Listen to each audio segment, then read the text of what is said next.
Welcome to this session of the Digital Tribe Summit on why omnipresent marketing is not a one-size-fits-all strategy.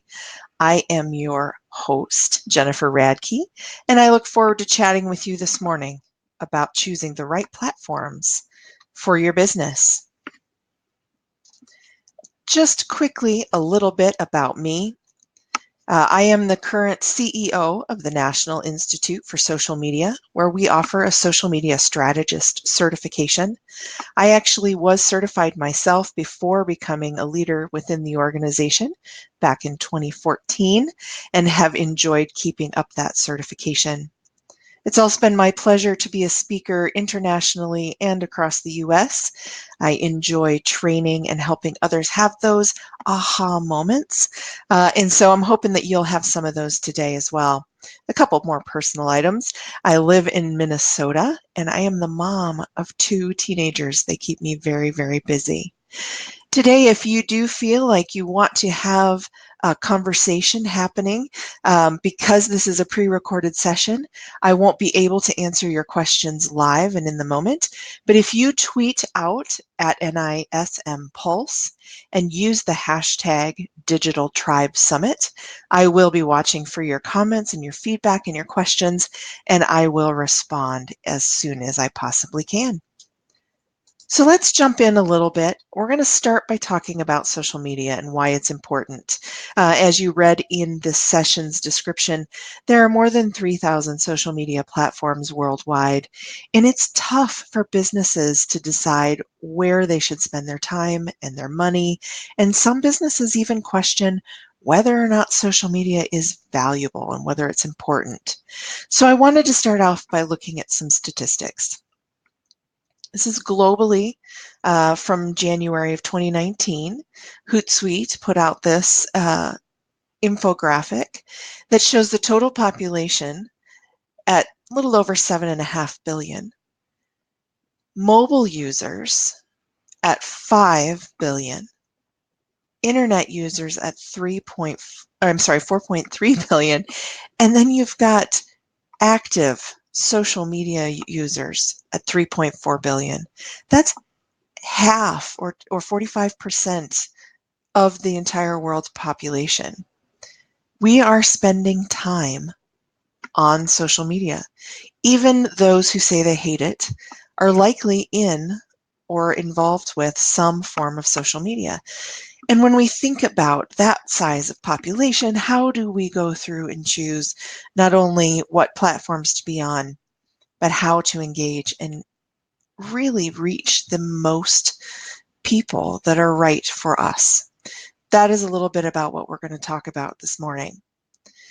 Before we get started, though, I want us to think a little bit more about some statistics. I pulled out a few that are favorites of mine. Right now, 71% of consumers who have had a good social media service experience are likely to recommend it to others. Now, this might be family and friends. It might be doing a review. It might be just, overhearing somebody at the coffee shop. But if 71% of people who have a positive social media experience are willing to share and recommend that brand to others, it's important that we take note of that. Small businesses might find this to be even more valuable than our mega brands, because we can have a voice for a small business in a very large pond by providing quality service and engagement. 96% of the people that discuss brands online do not follow the brand's owned profiles. I put this one in here because a lot of times people get hung up on what I would call vanity metrics, and that is how many people follow us or like us on Facebook, for example. We need to keep in mind that even though people are not necessarily following us or liking our pages, that they might be discussing our brand online. They might be talking to other people about it or asking questions about it. And so we need to make sure that we are listening to those conversations and that we are present, helping them get the answers and the support that they need. It's also valuable to know that 91% of all social media users are accessing social media via mobile devices. This is increasing. Smartphones are on the rise, but it's important to realize that we have to be responsive. The fact that people are on their mobile device, yes, tells us a little bit about how we need to customize our website and what kind of user experience we need to have in mind. But it also shows us the immediacy of the world we live in and the culture that we live in right now. People have everything at their fingertips, quite literally. And so as brands, we need to make sure that we're not turning on a social media platform and forgetting it, because those who want to engage with us are not.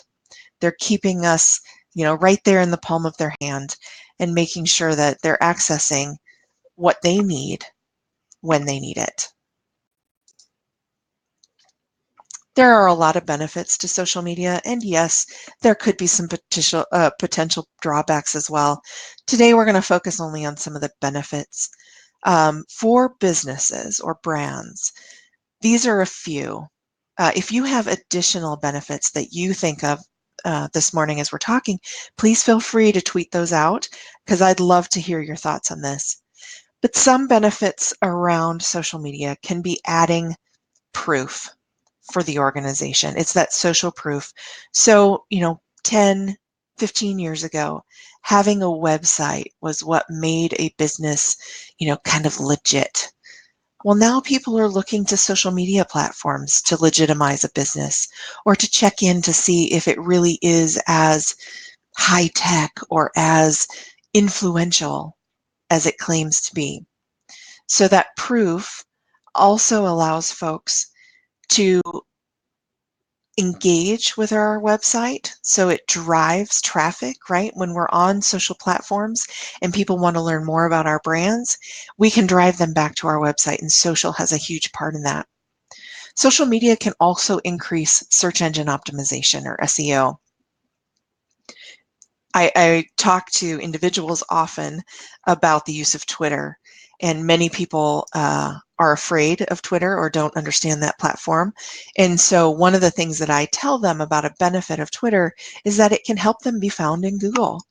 However, that is not a reason to create an account if you're not going to use it, but it is something. It can help you add to search engine optimization. Number 4 is that social media marketing can cost less than traditional marketing channels. Putting an advertisement on Facebook is considerably less costly than a television commercial, for example. I do like to caution people, though, social media in general is not free, and we're going to talk about resources in a little bit, but we need to make sure that that myth is busted. It is not free. You're right, it doesn't cost anything to create an account, but it does cost resources, human capital, time, right, in order to maintain that account, even if you're not doing advertising on the platform itself. Another benefit is that it can create opportunities for engagement. I really enjoy this one because social media shouldn't be just about selling. It's about being social, right, and having conversations with a potential audience and engaging in discussion. It also opens up a diverse audience for you. You might be able to reach people on social media that you weren't able to reach through your television or newspaper advertising. I know for me and the National Institute for Social Media, we have had the pleasure of traveling and working with partners in the Kingdom of Bahrain and in Suriname, South America. Many of those conversations first started via social media engagement.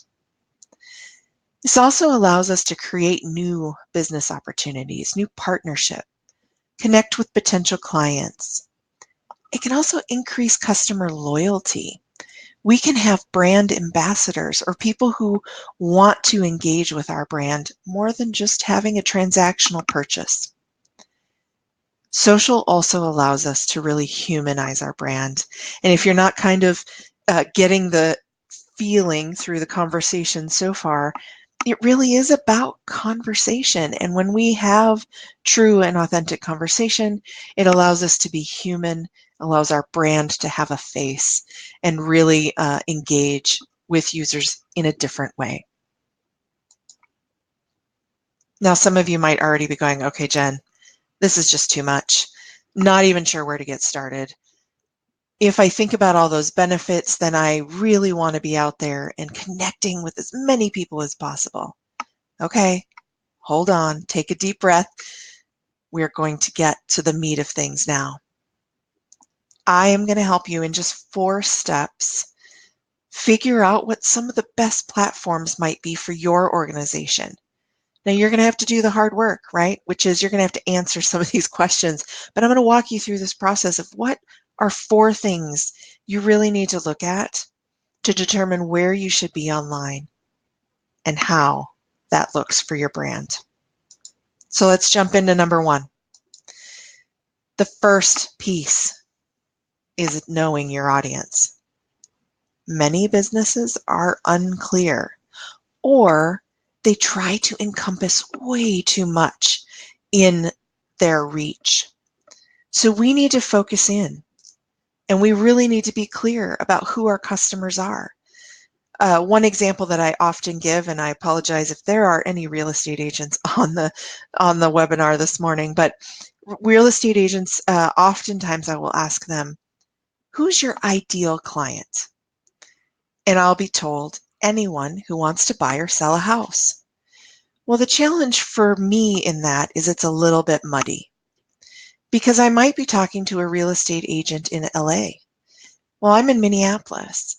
So is there an area in Los Angeles that's important? Or does this agent actually sell homes here in Minneapolis? I don't really know that. And let's take that a little bit less far-fetched, right? And let's say I'm talking to an agent in my own backyard, right here in Minnesota, and I ask that question and I'm told anyone who wants to buy or sell a house. No one immediately pops into my mind. But if they are clearer, right? If they clarify that message for me and make it a little less muddy and tell me something like, well, Jen, my ideal client is a first-time home buyer, likely a young family, maybe just getting ready to have kids. They're moving out of the city into the suburbs, and they're looking to settle into a great new neighborhood. Well, now I have clarity. I not only have clarity about this agent and the type of person that they're trying to help, but I have clarity around the prospective clients that I could be sending their way. And that helps me formulate a referral. So really, who is it that you are trying to reach? Let's put this in a different way. We all on this webinar this morning have a different company. We have a different brand, right? And therefore, we have a different audience. Here I've got a construction worker on the left and a fashion model on the right. If our brand is targeting everyone, then how do we communicate with both of these people at the same time? That's where it gets stressful because it's hard for us to do that. But if we are really clear about who it is we are trying to reach with our brand, with our product, with our service, then our message can come through loud and clear. We are not all the same. So when we walk away from this webinar this morning, we are not all going to choose the same social media platforms to focus our efforts on for our brand. And it's empowering to know that we're not the same, that we don't have to be everywhere or to try to serve everyone. We need to be specific and clear about who we're trying to reach.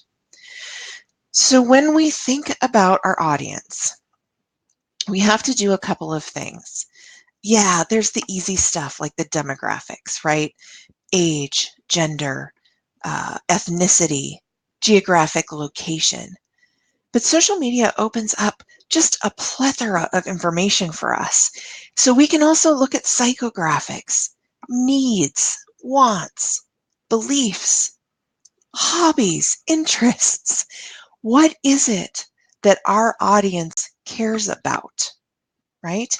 If we go back to our fashion model and construction worker example, if we stop and dig in a little deeper and we say more than, well, our target is this construction worker who works in construction, and we're going to say that this construction worker is in Nebraska, a male, Caucasian.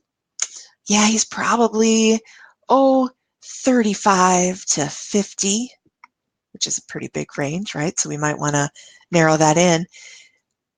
And he lives in a rural environment. That's a good start. But we need to get down deeper. Does he have a family?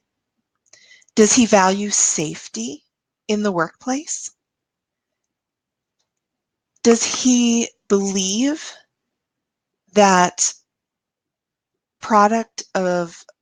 delivery of service needs to be of utmost quality?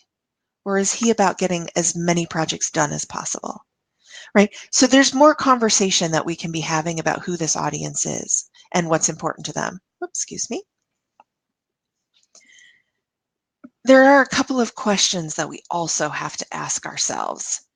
One of them we'll talk a little bit more about in step 3, but one of them is, where are our key or ideal clients online? The one that we tend to forget asking is the next one, which is, where do they want to engage with you or your brand online? These are not always the same. And we as brands need to respect those choices and try hard not to invade space where they don't want us to be. And so knowing that is valuable. It's also valuable to know in what kinds of ways can you engage with your audience that is meaningful to them. So for example, several years ago, someone asked me, Jen, why is the National Institute for Social Media not on Snapchat? And I said, well, that's a great question. Why do you ask? I'm curious about, why you're asking. And they said, well, as a marketing educator, shouldn't you be on every platform? And I said, that's really great. I'm glad that you're asking this, because the reality is my audience at that time was not on Snapchat. And I would argue perhaps today is not either. My audience tends to be slightly older and are not looking to engage with me and have conversations with me or our brand via that medium. We found a lot greater success in other platforms like Twitter and LinkedIn. It's important to understand where people will happily have a conversation, right? It's like the telemarketer who calls you during dinner time. It's an interruption and they're likely not going to be heard. We don't want to interrupt people in their online space when they don't want it, right? So we got to think a little bit about, where are they spending their time, but also, where do they want to engage with us, or where do they search out information regarding our products or services? Okay. So that's the first one. The first one is identifying and getting really, really clear on who your audience is. Let's dive into number 2. Number 2 is understanding your business and your goals. Social media is more than just a marketing tool. Social media can play across many different verticals within an organization. So identifying first what role social media could play for your brand is extremely important. Asking yourself all the time if it fits with the overall objective of your business. If it doesn't, then you are going to struggle to see success. So, for example, if leadership within your brand wants to expand its operations into a new country. And the marketing team wants to focus in on building, let's just say, building presence on Twitter. How is that, or is that, in alignment with the overall business objective? Well, if growing Twitter also means being extremely diligent in reaching out to the new country that the business is trying to expand into, then possibly. But if it isn't, if it's simply driving additional US users, then it doesn't fit in with that overall business objective, right? The other piece is growing that business in another country might also mean that the focus is in finding quality talent. And if social is only being used to market products or services, it may not be driving quality talent. And so we have to understand in what vertical we're playing, what role does social media fit into that agenda, and how does that align with the overall business objective? There is nothing more frustrating than feeling like you have had a successful social media campaign or social media outcome, only to find out that your leadership feels that it was off point because it didn't align with the overall business objective. So make sure you're not putting yourself in that position. The last piece here is to make sure that the vision is clear for your entire team. Communication throughout brands or throughout organizations really needs to help people understand, what are we working towards, right? What is that alignment? What are our goals for this year? And make sure everyone on the team is clear with that so that the content, the conversations, the campaigns, all of that are in alignment. Which means you need to focus on your brand. And that's hard. We don't all want to do that. We want to reach as many people as possible, and we want to serve as many people as possible and take advantages of all different opportunities. But when we do that, we limit being clear in our message. We limit focusing in on that objective for our organization for the year. And we really need to take time to be clear and ask ourselves what our goals are.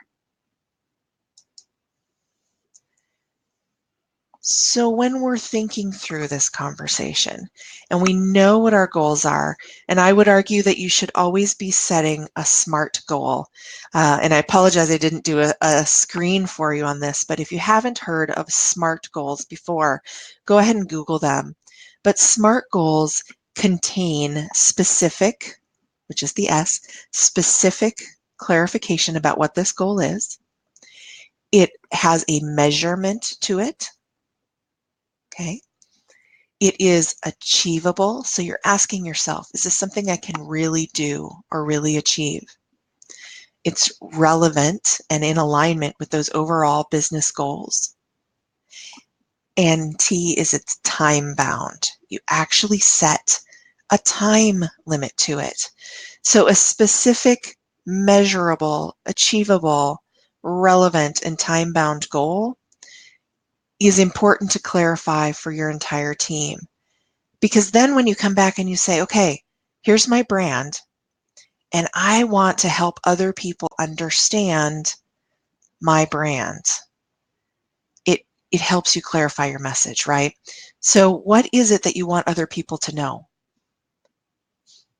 How do you want other people to engage with you? If we go back to that example of expansion, and we are in fact looking for talent, then we want people to engage with us by sending resumes, right? Or applying for jobs. We want them to be asking questions or joining maybe a virtual job fair, whatever that case may be, right? We want to understand that they should be engaging with us in a certain capacity. And then we should think about, how can we best share the information or the content that we have? let's switch gears for just a second, right? So let's say that I'm an accountant and I need to share information about my level of expertise with my audience. Well, if my goal is to reach millennials, then I might know that Instagram is a great place to do that, right? Millennials are on Instagram. Everybody likes taking pictures or seeing pictures. But can I really share information about my expertise in accounting clearly on Instagram? Maybe, maybe not, right? So what kind of content or what method of communication really is best for you and your brand? And that's important to think through as you get to know who your brand is and what it is that you have to share. We here at the National Institute for Social Media do a lot of webinars. We do a lot of educating. We do a lot of blog writing, but we realize that it's best for us to share information in a variety of ways because learners learn in a variety of ways. If I were trying to reach someone who only learns via audio, then maybe what I need to be focused in is on podcasting or video that has a high audio component to it, right? Perhaps pre-recorded webinars like this that people can listen to, right? So I have to understand, how is it best for me to share or communicate that information? And what format really is that content to be presented to them in? Okay. We are running through these this morning. All right, so I'm going to recap before we move on. The first thing is to really understand who your audience is. The second piece is to really understand your goals and who your brand is and what you're trying to do, right? So let's talk number 3. What is the third step? The third step is to research the platforms. It amazes me every time I speak with an individual or a business owner who says, well, I have a Facebook page. And I say, oh, that's great. So why did you choose to get on Facebook? Well, that business owner tells me because somebody told me I had to be on Facebook. All right. It hurts my heart to know that people are still responding to kind of broad statements of you must be here, you must be there. And then not understanding why they're there or what that platform can do for them. So this really is a key step, a key step. Research the platforms, understand the type of content that the platform puts in front of users. For example, Facebook can do written posts. You can do video uploads. You can add images, right? You can go live with Facebook. You can create groups that are open or closed. You can have business pages and personal pages. You can create events, right?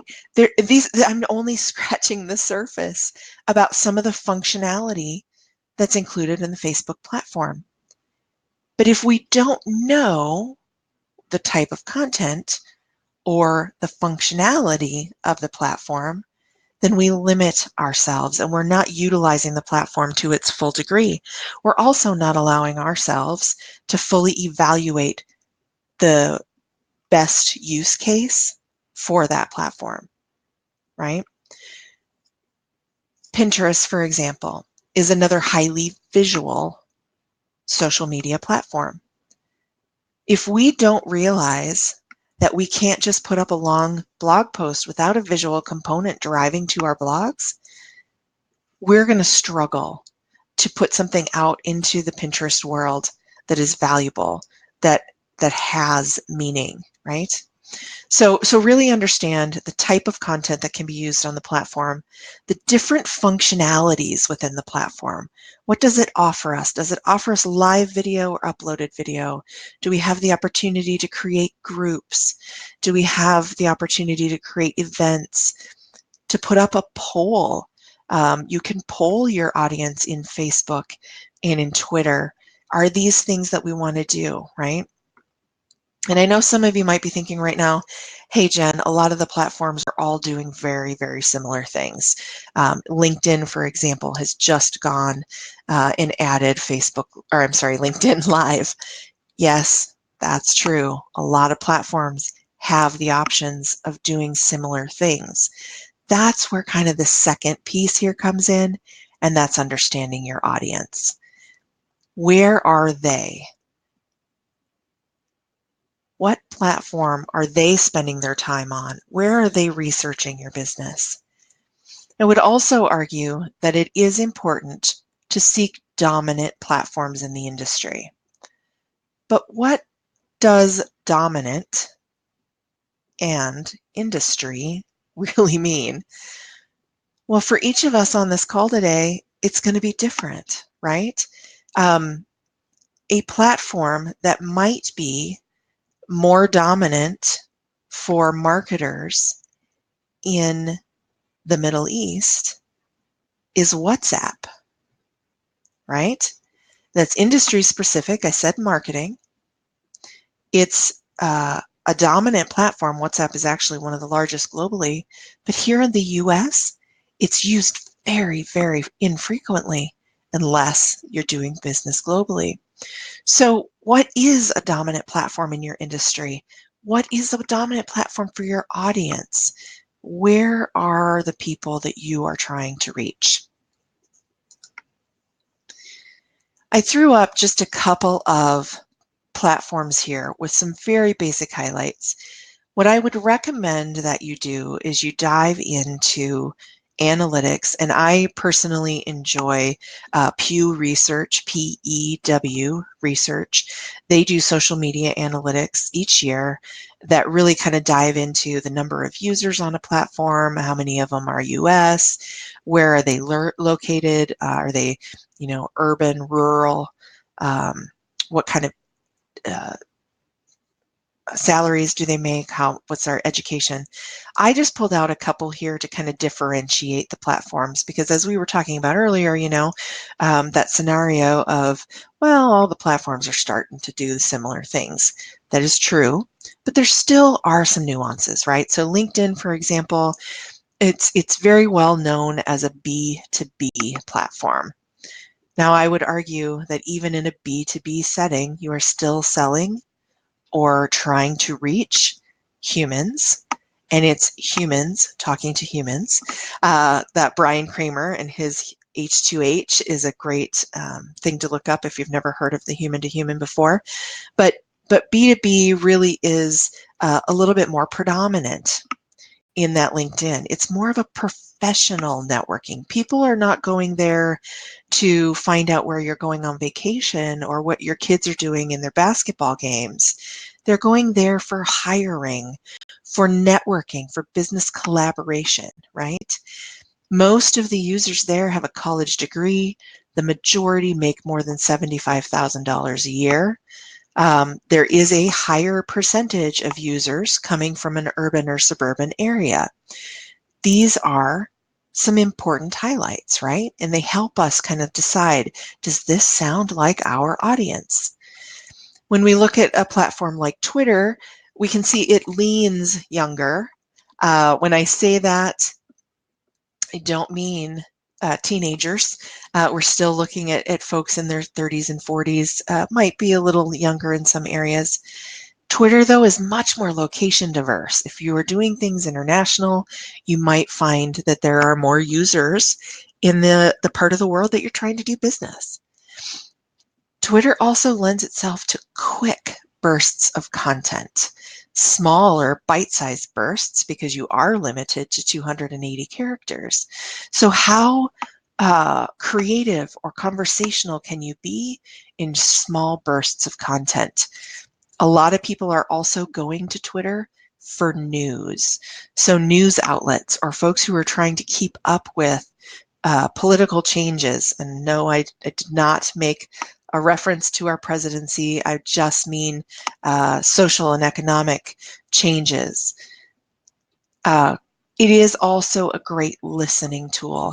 Many consumers go to Twitter to complain about a brand. And as much as I hate to hear that, right, it's an opportunity for us to do some listening, not only about what are people saying about our brand, but what are people saying about our competitors. So Twitter can be a great conversation or listening tool. Pinterest is highly visual.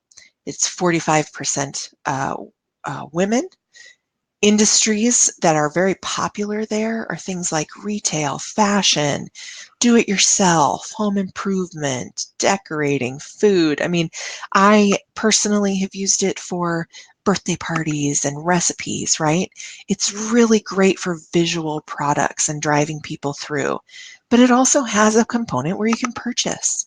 So it's important to understand its functionality there as well. Facebook still is the largest social media platform out there. And yes, it owns Instagram, which is the next one there, and that makes those two kind of a powerhouse together. Facebook is cheaper for advertising costs than platforms like LinkedIn. It is a little bit more commonplace because it is the largest and kind of the granddaddy of social media. It's known as kind of that the common thread that kind of ties everybody together.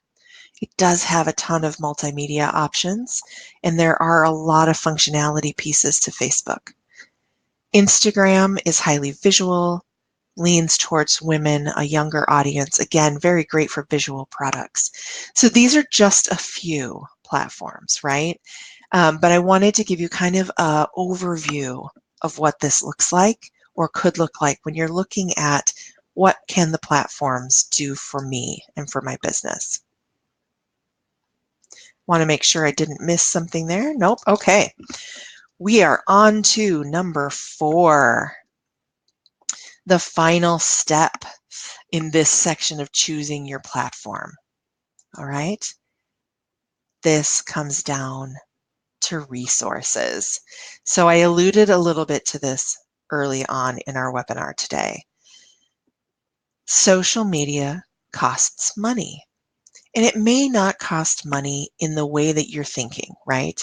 In order to create a social media page, you do not need to invest $10,000. However, you do need to invest time. And if it isn't your own time, then it is the resources of someone on your team or someone that you have contracted with. And all of those things go back to dollars, right? Time is money. We've all heard that before. We oftentimes forget about human capital and the people that we've asked to do these things. If you have a small team and you go to a team member who already has a heavy workload, they're putting in 40 hours a week, they're doing everything they can to keep up, and you ask them to put this also on their plate, it's important to know how much time might they actually be able to give to this project? What other things might they need to give up in order to do it? The other kind of key component here is hardware and software. Do you have a computer or a phone in order to create these platforms? If you have decided that visual content is what you need, and so you're going to be taking lots of photographs, do you have a good camera or lighting equipment? Do you need a green screen or a backdrop, right? What are some of those pieces, those functional pieces that you need?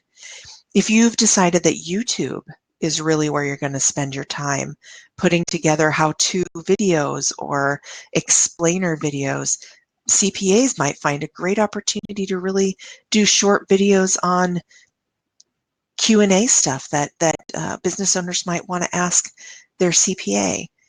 Do they have a tripod and a video camera? Maybe some editing tools, a good microphone for sound. So these are all kinds of things that you got to walk through. If you don't have the physical hardware or software, then perhaps it's time to think about a vendor and clearly explain to that vendor what it is you need, what kind of timeline you need it in, what kind of dollars you have to spend, right? So it all comes down to resources. The last two on here are desires and skills. Let's go back to that conversation where we've taken a current employee and we've asked them to add this to their list of things. First of all, does that person have an interest or a desire to learn more about social media? If they don't, it is going to be a challenge for them to do this well, because you have to have a desire. The other piece is, do they have the skills? If you've determined that your business is best portrayed in written content, so you're going to be doing a lot of blogging, but the person you've tasked with this is not skilled in writing, then you're going to have some challenges. So really take an inventory of your resources and then kind of put your resources alongside the list of what you're trying to accomplish and find out where those holes are, where those gaping opportunities are, and really look for ways that you either fill that opportunity, right? Purchase the hardware, software, or use a vendor, or transition into fewer initial social media platform choices. You don't need to be everywhere. So when you put this list of resources down next to your goals, yeah, you're going to have goals to reach all these different people, but you really need to be realistic about what your resources can do with the time that they've been given or the dollars that they've been given. And you don't need to be everywhere. Choose the top 1, 2, maybe 3 platforms and be present there. Do those well. And then when you have built up additional dollars or additional human capital, time, right? Then you can think about adding that 4th platform or maybe that 5th platform into the conversation.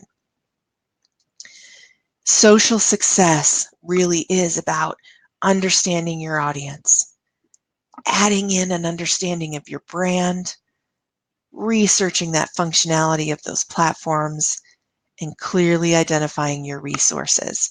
If you skip any one of those steps, it will be more challenging for you to see the success that you're hoping for. You need to do the planning. That strategy piece is so vital to success. Don't be afraid. Don't be afraid of what's behind the door, right? A lot of people are saying, you know, Jen, our business has avoided social, or we're really nervous about getting out there because we don't know what our audience is going to do or how they're going to respond. That's okay. A little nervousness is probably a good thing. It keeps you on your toes, right? But jump into the water.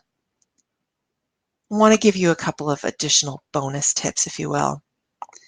When you choose your platform, jump in, create content, share valuable resources and information. Really give your audience what they have asked for. And if you are unsure, ask them. Many of us have mailing lists or could survey some of our past clients to say, what information would have been most helpful for you to have? How could we have provided that to you? What social media platforms do you go to in order to find information on this kind of topic, this service or product? Ask folks and then provide information and resources that's valuable. It isn't all about you, so you don't want to sell yourself or your product or service all day long. This isn't about you. It's about your audience and what they need, helping to answer their concerns and questions and serving their needs. And then you must be consistent. I put it at the top because it is very, very important. It's probably one of the most important things. But I wanted to make sure that first you understood the type of content needs to be valuable to them and not you. But it does need to be consistent. If you have an audience who wants to engage with you, but you are sporadic in posting content, it's going to make it challenging for them to rely on you, right? It's like a networking meeting that it's supposed to happen every month, but it gets canceled often because the leaders can't be there. That's frustrating, right? It's supposed to happen every month. I rely on that, but our leadership isn't consistent, and therefore I can't rely on it. What's going to happen? I'm going to go to a different networking group, right? So we have to be consistent as well. If they rely on us for content, then be consistent in that content. Now, what I said was be consistent, not post 400 times a day. There is a difference, right? Set some expectations. Let's use blogging as an example. If you are going to blog for your website, for your audience to share resources, think about how often can you realistically create new content for that blog, and then let your audience know what they can expect. Is that once a day? Is it once a week? Is it every other week? Is it once a month? Whatever that might be, let them know, set those expectations, and be consistent. I often see folks jump into blogging and they sit down and they write 10 blogs, right? They get so excited. They write 10 blogs and they go out and they post them on their website and share them on their social all at one time. And then they are tired and worn out and we don't hear from them or see anything of them for 6 months. You don't want to do that, right? You really want to know what you realistically can provide and then go from there. All right. I have had a blast sharing this information with you all, and I look forward to hearing your questions on Twitter. Remember to shout out to Digital Tribe Summit and tag NISM Pulse. I will be sure to respond. You can also use my personal Twitter handle, Radke Jen. And if you have any questions, Twitter's a great place, but you can also visit us at the National Institute for Social Media on our website, nismonline.org. You can reach out to me via phone or email. Whatever format is most comfortable for you, I am happy for that to happen. I didn't put all of my social channels here, but if you Google me, I'm sure you can find me on LinkedIn, Facebook, Instagram as well. So I hope that you all feel empowered to choose the sites that are best for you. I hope you realize that not all social media marketing is a one-size-fits-all strategy. We need to be clear about our audience, our goals, how the platforms function, and what was that fourth one? Oh, let's go back. I know, you can't remember. Resources. See, I knew you'd get there. All right, so it's all about audience, brand, functionality, and resources.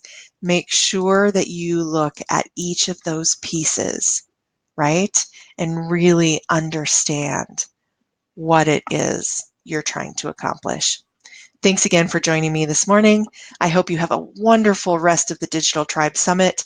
Please go out and check the agenda and catch up with some of the other speakers as well. Have a great day.